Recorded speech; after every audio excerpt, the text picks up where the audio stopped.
जब रणभूमि में यमराज के वे सारे सैनिक पाशुपतास्त्र के तेज से दग्ध होकर इंद्रध्वज के समान नीचे गिर पड़े, तब वह महापराक्रमी राक्षस पृथ्वी को कंपित करता हुआ बड़े जोर जोर से सिंहनाद करने लगा।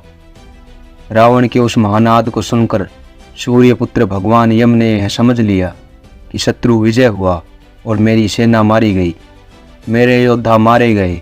यह जानकर यमराज के नेत्र क्रोध से लाल हो गए और वे उतावले होकर सारथी से बोले, मेरा रथ ले आओ।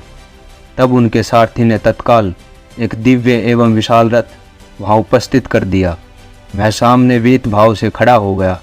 फिर वे महातेजस्वी यम देवता उस रथ पर आरूढ़ हुए।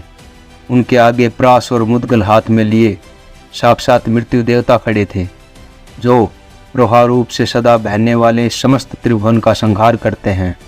उनके बगल में कालदंड मूर्तिमान होकर खड़े थे, जो उनका मुख्य एवं दिव्य आयुध है। वह अपने तेज से अग्नि के समान दिखाई देता था। उनके दोनों बगल में छिद्र रहित कालपाश खड़े थे, जिनका स्पर्श अग्नि के समान कष्टदायी है। समस्त लोकों को भय देने वाले साक्षात काल देवता को कुपित हुआ देख तीनों लोकों में हलचल मच गई। समस्त देवता कांप उठे।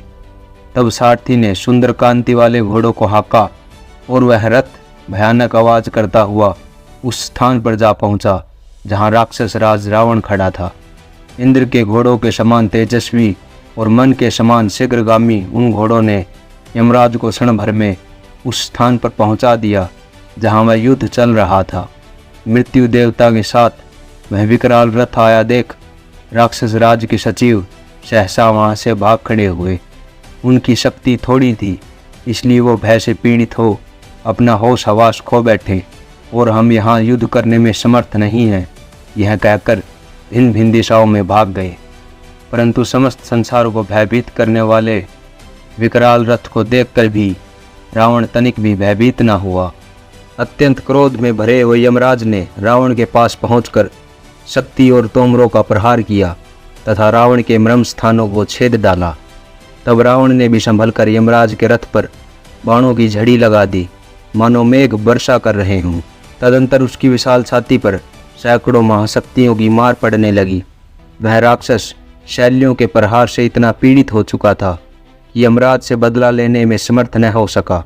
इस प्रकार शत्रुसूदन यम ने नाना प्रकार के अस्त्र शस्त्रों का प्रहार करते हुए रणभूमि में लगातार 7 रातों तक युद्ध किया, जिससे उनका शत्रु रावण अपने शुद्ध बुद्ध खोकर युद्ध से विमुख हो गया। वे दोनों योद्धा समर भूमि में पीछे हटने वाले नहीं थे और दोनों ही अपनी विजय चाहते थे। इसलिए उन यमराज और रावण दोनों में उस समय घोर युद्ध होने लगा। तब देवता, गंधर्व, सिद्ध और महर्षिगण प्रजापति को आगे करके उस समरांगण में एकत्रित हुए। उस समय राक्षसों के राजा रावण तथा प्रेतराज यम के युद्ध परायण होने पर समस्त लोकों के प्रलय का समय उपस्थित हुआ सा जान पड़ता था। राक्षस राज रावण भी इंद्र के धनुष के समान अपने धनुष को खींचकर बाणों की वर्षा करने लगा, जिससे आकाश ठसाठस भर गया। उसमें तिल भर भी खाली जगह न रही। उसने 4 बाण मारकर मृत्यु को तथा 7 बाणों से यमराज के सारथी को भी पीड़ित कर दिया। फिर जल्दी जल्दी लाख बाण मारकर यमराज के मर्म स्थानों को गहरी चोट पहुंचाई। तब यमराज के क्रोध की सीमा न रही। उनके मुख से वह रोष अग्नि बनकर प्रकट हुआ। वह अग्नि ज्वालामुखी के समान धूम रहित दिखाई देती थी। देवताओं तथा दानुओं के समीप यह आश्चर्यजनक घटना देखकर रोष वेश में भरे हुए मृत्यु एवं काल को बड़ा हर्ष हुआ। तत्पश्चात मृत्यु देव ने अत्यंत कुपित होकर यमराज से कहा, अब मुझे छोड़िए, आज्ञा दीजिए, मैं सम्रांगण में इस पापी राक्षस को अभी मार डालता हूँ। महाराज, यह मेरी स्वभाव सिद्ध मर्यादा है कि मुझसे भिड़कर यह राक्षस जीवित नहीं रह सकता। श्रीमान हिरण्यकश्यपु, समुची, संभर, धूमकेतु, विरोच कुमार, बलि, शंभु, कितने ही राक्षस मेरे द्वारा मृत्यु को प्राप्त हो चुके हैं, तो फिर यह निशाचर किस गिनती में है। आप मुझे आज्ञा दीजिए, मैं इसे अवश्य मार डालूंगा। जिसे मैं देख लूं वह बलवान होकर भी जीवित नहीं रह सकता। काल मेरी दृष्टि पड़ने पर रावण 2 घड़ी भी जीवन धारण नहीं कर सकता। मेरे इस कथन का तात्पर्य केवल अपने बल को प्रकाशित करना मात्र नहीं है, अपितु यह स्वभाव सिद्ध मर्यादा है। मृत्यु की यह बात सुनकर प्रतापी यमराज ने उनसे कहा, तुम ठहरो, मैं ही इसे मार डालता हूँ। तदंतर क्रोध से लाल आंखें करके सामर्थ्यशाली यम ने अपने अमोघ कालदंड को हाथ में उठाया।